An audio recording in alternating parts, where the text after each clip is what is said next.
Sasa tunakuja Sunday. Read your Bible. When you are in Sunday school, you are being told, read your Bible.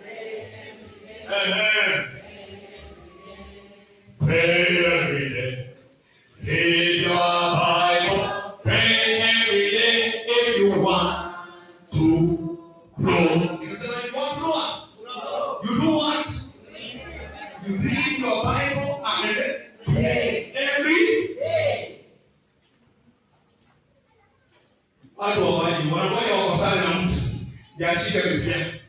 Baba, maadui zangu waende ya saba shiwe.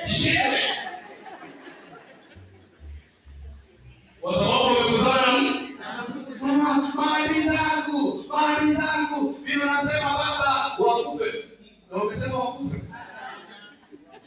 Stop messing with the word of God. Read the word of God. Grow in the word of God. And when you grow in the word of God, you will develop what we call uncompromised faith. Utakuwa na imani thabiti isiyoshawishika.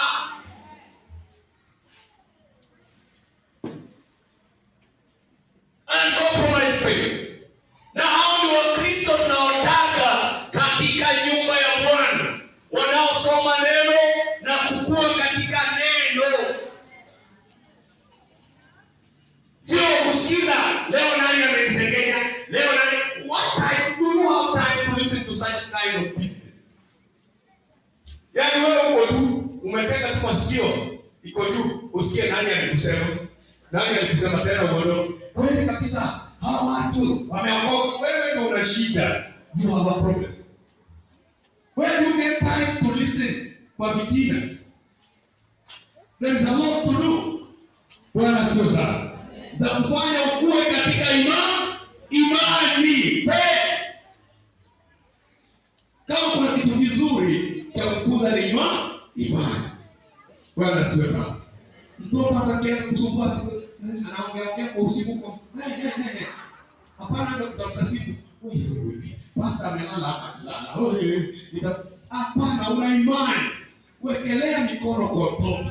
Sema Baba, katika jina la Yesu, mapepo yanayosumbua huyu mtoto na yakataa katika jina la Yesu yaweze kushindwa. Ita jina la mtoto. Sema Kevin, lala, pumzika, amka asubuhi ukiwa na amani ya Yesu. Unasikia?